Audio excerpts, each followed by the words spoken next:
Hello friends, எல்லோரும் எப்படி இருக்கீங்க? இன்றைக்கி நம்ம என்ன பார்க்க போகிறோம் அப்படின்னா, லீஃப் ஃபில்லிங் தான் பார்க்க போகிறோம். லீஃப் ஃபில்லிங்க்கு வந்துட்டு ஃபிஷ்போன் ஸ்டிச் வந்து எப்படி யூஸ் பண்ணுறது அப்படிங்கிறத பார்த்துடலாம். நான் உங்களுக்கு ஆல்ரெடி வந்துட்டு ஃபிஷ்போன் ஸ்டிச் எப்படி போடுறது அப்படிங்கிறத தெளிவாக ஒரு கிளாஸில் சொல்லி கொடுத்துருந்தேன்.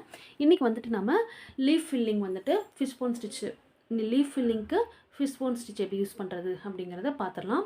இங்கே பாருங்கள், இந்த மாதிரி ஃபஸ்ட்டு வந்துட்டு வரைஞ்சிக்கோங்க. வரைஞ்சிட்டு சென்டரில் ஒரு லைன் போட்டுக்கோங்க, லீஃப் மாதிரி வரைஞ்சிக்கோங்க. சரிங்களா? இப்படி உங்களுக்கு கையில் வரைய வரல அப்படின்னா நீங்கள் இதே மாதிரி அட்டையை கட் பண்ணி அட்டையை வச்சு அப்படியே நீங்கள் அதாவது ஏதாவது வேஸ்ட் அட்டை இருந்துச்சுன்னா இந்த ஷேப் கட் பண்ணி அதை அப்படியே மேலே வச்சு அப்படியே நீங்கள் வெளிப்பக்கமாக வரைஞ்சிட்டிங்க அப்படின்னா உங்களுக்கு இந்த ஷேப் கிடச்சிரும். நீங்கள் வந்துட்டு போட்டுக்கலாம். ஓகேவா? இப்போ வாங்க எப்படி போடுறதுன்ட்டு பார்த்துடலாம்.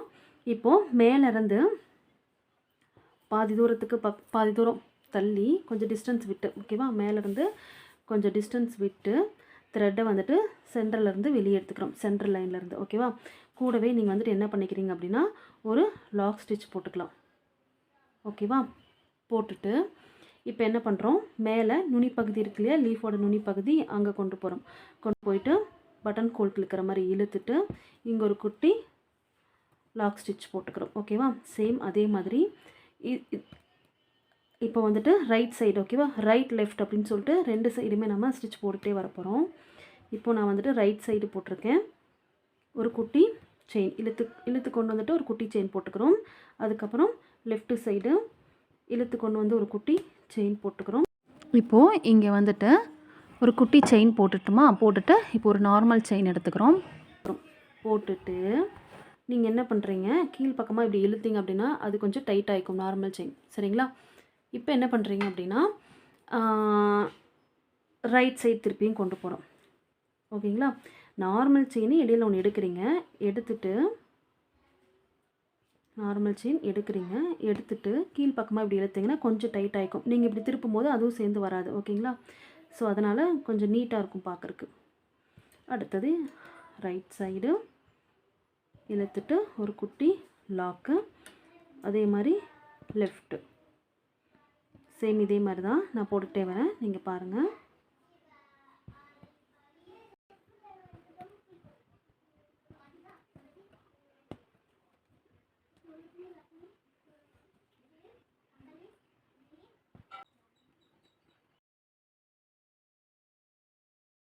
நீங்கள் போடும்போது சைடில் எல்லாமே ஈவனாக இருக்கணும் கேப்பு. அந்த ஹோல்ஸ் வந்துட்டு அப்படி தான் வரும். நம்ம லைன் மேலே வச்சாலும் அந்த ஹோல்ஸ் விலகிறதுனால அது லைனை விட்டு தள்ளி வர மாதிரி வருது. ஆனால் நான் லைன் மேலே தான் போட்டுட்ருக்கேன். இந்த பாப்லிங் கிளாத் வந்துட்டு இப்படி தான் இருக்கும். ஸோ அதனால் நீங்கள் அது ஒன்றும் மிஸ்டேக்குன்னு எடுத்துக்க வேண்டாம். ப்ளவுஸ் கிளாத்தில் போடும்போது உங்களுக்கு வந்துட்டு இந்த மிஸ்டேக்லாம் வராது. ப்ளவுஸ் கிளாத்லேயுமே வந்துச்சு அப்படின்னா நீங்கள் வந்துட்டு ஃப்ரேமில் துணி வந்துட்டு லூஸாக இருக்குது அப்படின்ட்டு அர்த்தம், இல்லாட்டி நீங்கள் இழுத்து போடுறீங்க. சரிங்களா? அதனால் வந்துட்டு கரெக்டாக போடுங்க. ஒரு சில சமயம் ப்ளவுஸ் கிளாத்லேயே வந்துட்டு துணி சரியில்லாமல் இருந்தாலும் இப்படி வரலாம். ஸோ அதனால் நீங்கள் ஒன்றும் பயந்துக்க வேண்டாம். நீங்கள் எப்போவுமே வந்துட்டு கொஞ்சம் சில்க் த்ரெட்டை பொறுத்த வரைக்கும், ஆரி ஒர்க்கை பொறுத்த வரைக்கும் பொறுமையாகவே போடுங்க. ஸோ அதனால் உங்களுக்கு வந்துட்டு சில மிஸ்டேக்ஸ்லாம் வராமல் இருக்கும். நான் வந்துட்டு உங்களுக்கு இதில் சில்க் த்ரெட்டில் போட்டு காமிச்சிருக்கேன். நீங்கள் வந்துட்டு சில்க் த்ரெட் அப்படிங்கும்போது 2 நூல் எடுத்து தான் நம்ம வந்துட்டு ஸ்டிச் பண்ணிகிட்ருக்கோம். ஆனால் ஜரியில் வந்துட்டு ஒரு நூல் தான் போடுவோம் இல்லையா? ஸோ அதனால் நீங்கள் ஜரியில் ஃபஸ்ட்டு வந்து ப்ராக்டிஸ் பண்ணுங்கள், அப்புறம் சில்க் த்ரெட்டில் ப்ராக்டிஸ் பண்ணுங்கள். ஏன்னா நம்ம வந்துட்டு சில்க் த்ரெட்டு தான் ப்ளவுஸில் அதிகமாக யூஸ் பண்ணுவோம், ஜரி வந்துட்டு அவ்வளோக்கும் யூஸ் பண்ண மாட்டோம். ஸோ அதனால் ஜரியில் ப்ராக்டிஸ் பண்ணுங்கள், சில்க் த்ரெட்டில் அதுக்கப்புறம் போடுங்க. அதுவும் நல்லா ப்ராக்டிஸ் பண்ணி வச்சுக்கோங்க.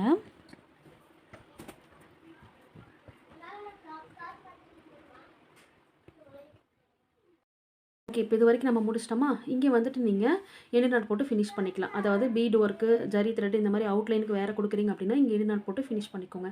இல்லை நான் இதே கலர் த்ரெட்லேயே வந்துட்டு அவுட்லைன் கொடுக்குறேன் அப்படின்னா நீங்கள் இதை அப்படியே கண்டினியூ பண்ணிக்கலாம். சரிங்களா? அதாவது இங்கேருந்து இழுத்துட்டு வந்துட்டு இங்கே ஒரு குட்டி லாக் போட்டுருவீங்க இல்லையா? லாக் போட்டதுக்கப்புறம் நீங்கள் அப்படியே இங்கே அப்படியே நீங்கள் நார்மல் செயின் போட்டு ஃபினிஷ் பண்ணிக்கலாம். நான் வந்துட்டு இங்கே என்ன ஓகே ஃப்ரெண்ட்ஸ், நான் வந்துட்டு அவுட்லைனுக்கு வந்துட்டு பீடு ஒர்க் கொடுக்கலான்னு இருக்கேன். ஸோ அதனால் நான் இங்கே எண்டு நாட் போட்டு ஃபினிஷ் பண்ணிக்க போகிறேன்.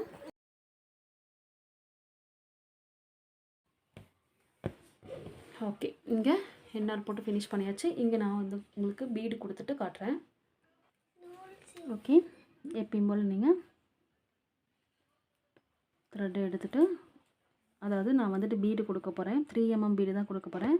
பேக்கில் ஒரு குட்டி லாக் ஸ்டிச் போட்டுக்கணும்.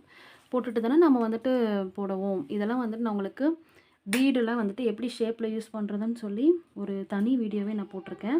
அதில் பார்த்தீங்கன்னா உங்களுக்கு தெரியும். ஓகேங்களா?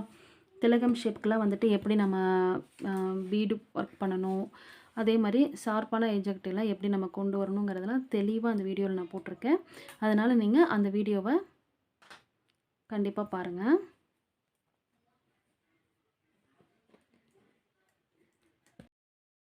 ஓகே. நிறைய பேர் வந்துட்டு பீட் ஒர்க் பண்ணும்போது என்ன த்ரெட் வந்துட்டு யூஸ் பண்ணணும்னு சொல்லிலாம் கேட்குறீங்க. அது நான் நெக்ஸ்ட் வீடியோவில் நான் உங்களுக்கு ஒரு வீடியோவாக போடுறேன். அதே மாதிரி நீடிலும் வந்துட்டு என்னென்ன நீடில் எதுக்கு யூஸ் பண்ணோம் அப்படிங்கிறத வந்துட்டு நான் உங்களுக்கு லைட்டாக சொல்லியிருந்தேன். நெக்ஸ்ட் வீடியோவில் இன்னொரு கிளியராக நான் உங்களுக்கு எக்ஸ்பிளைன் பண்ணுறேன்.